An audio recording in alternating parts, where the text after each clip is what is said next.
Assalamualaikum warahmatullahi wabarakatuh. Dalam video ini saya akan menjelaskan tentang konsep reaksi reduksi dan oksidasi. Nah, reaksi reduksi oksidasi ini biasa disingkat dengan redoks. Nah, jadi kalau saya bilang redoks berarti reaksi reduksi dan oksidasi ya. Di dalam video ini merupakan subbab-subbab dari video yang sudah saya berikan pada minggu lalu. Nah, kenapa sih kita belajar reaksi reduksi oksidasi? Karena ternyata di dalam kehidupan sehari-hari kita itu ada yang namanya reaksi reduksi, ada yang namanya reaksi oksidasi. Nah, contohnya ini. Mengapa paku dan pagar besi dapat berkarat?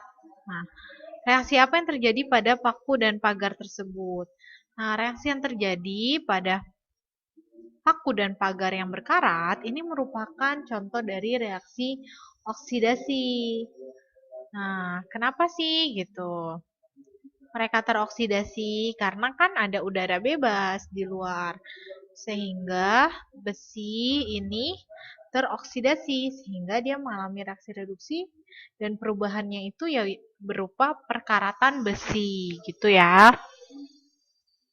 Nah, perkembangan konsep reaksi reduksi dan oksidasi itu ada 3. Jadi, untuk menentukan mana sih yang reaksi reduksi, mana yang oksidasi, itu bisa dilihat dari 3 aspek. Bisa dilihat berdasarkan pengikatan dan pelepasan oksigen, atau pelepasan dan pengikatan elektron, dan yang terakhir berdasarkan kenaikan dan penurunan bilangan oksidasi, atau yang disingkat dengan biloks. Nah, yang bahasan pertama itu saat reaksi redoks berdasarkan pengikatan atau pelepasan oksigen. Nah, kalau berdasarkan oksigen, reduksi itu adalah reaksi pelepasan oksigen. Jadi justru saat suatu reaksi kimia melepas oksigen, dia berarti merupakan reaksi reduksi. Contohnya gimana melepas oksigen? Nah, contohnya ini ya. Oksigennya dilepas, berarti saat di akhir dia sudah tidak ada oksigennya. Gitu ya. Contohnya lihatnya ini. Fe2, reduksi Fe2O3 oleh CO. Berarti Fe2O3-nya tadinya mempunyai oksigen. Nih, batasnya itu tanda panah ya. Nah, karena melepas, berarti awalnya dia punya, dilepas jadi nggak punya dong. Nah, makanya di sini Fe2O3-nya awalnya ada oksigennya. Karena pelepasan oksigen, dia menjadi hanya besi saja, Fe saja. Nah, gitu clue-nya ya, kalau dari reaksi. Nah, ada lagi contohnya Cr2O3.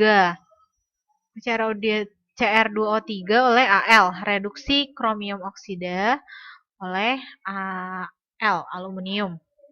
Nah, awalnya dia punya oksigen nih, karena dilepas, jadi hanya sisa kromiumnya saja, gitu ya. Kalau oksidasi itu reaksi pengikatan atau penggabungan oksigen oleh suatu zat. Nah, contohnya ini, oksidasi Fe oleh oksigen. Nah, jadi awalnya itu Fe saja, ingat batasnya adalah tanda panah. Awalnya Fe saja, karena dia ngikat oksigen, jadinya dia menjadi Fe2O3. Ini mengikat ya, karena daerah sebelah kiri itu kan sebelum reaksi, mengikat berarti. Atau menggabungkan oksigen. Nah, kalau yang oksidasi ZNS juga bisa dilihat nih ya, awalnya ZNS. Nah, oksigennya dari sebelah kiri itu udah pasti oksidasi. Gitu ya.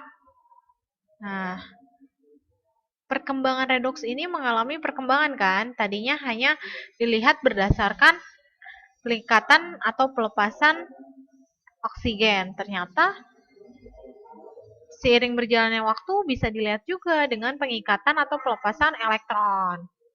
Karena apa? Karena diketahui adanya elektron dalam atom dan reaksi pembentukan senyawa ion. Jadi contohnya ini. Reduksi itu kalau berdasarkan pengikatan atau pelepasan elektron, reduksi adalah reaksi yang mengikat elektron. Mengikat, ingat ya, tadi kalau mengikat oksigen, dia oksigennya ada di sebelah kiri. Sebelah kiri ya, batasnya adalah tanda panah, ingat. Nah, ini pengikatan elektron. Caranya kalian lihat saja, elektronnya ada di sebelum reaksi atau sesudah reaksi. Sebelum reaksi itu adalah di sebelah kiri.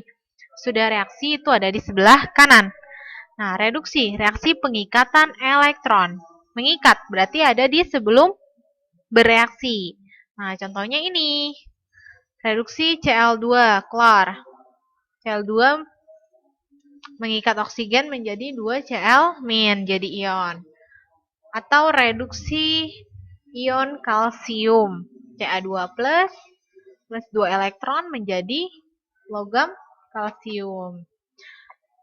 Jadi clue-nya elektronnya ada di sebelah kiri ya, mengikat.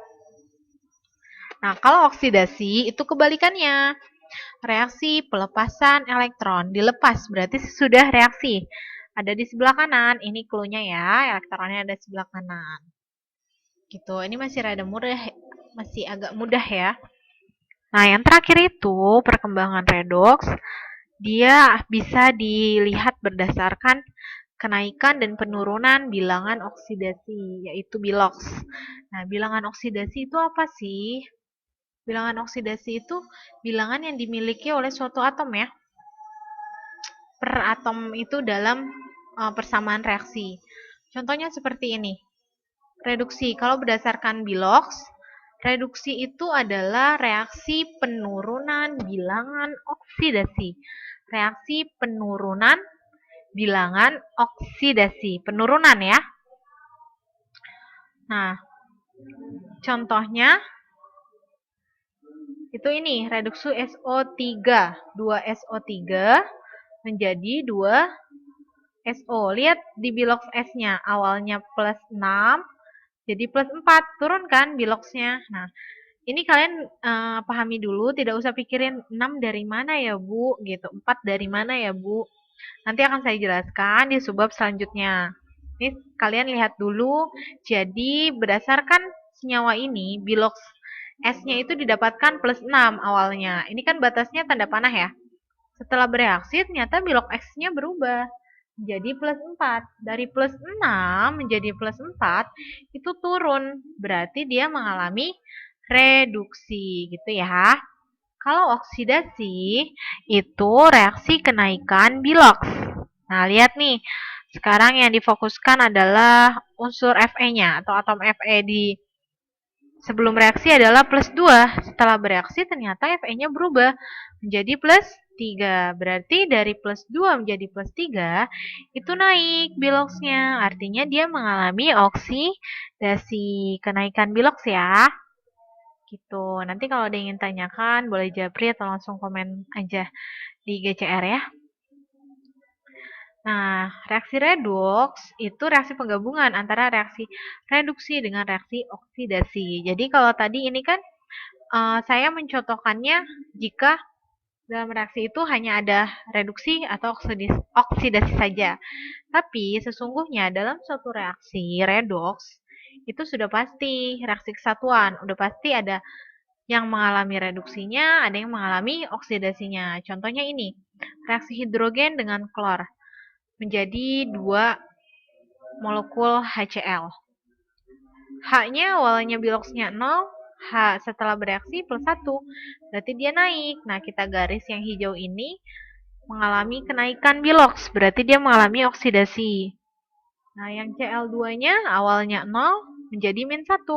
Biloksnya turun, jadinya dia mengalami reduksi.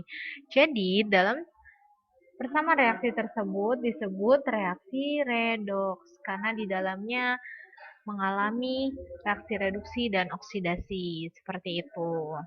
Tolong dipahami, dicatat di buku catatan. Kalau ada yang tanyakan, boleh japri atau langsung komentar ya. Ya sudah, video untuk kali ini sampai sini.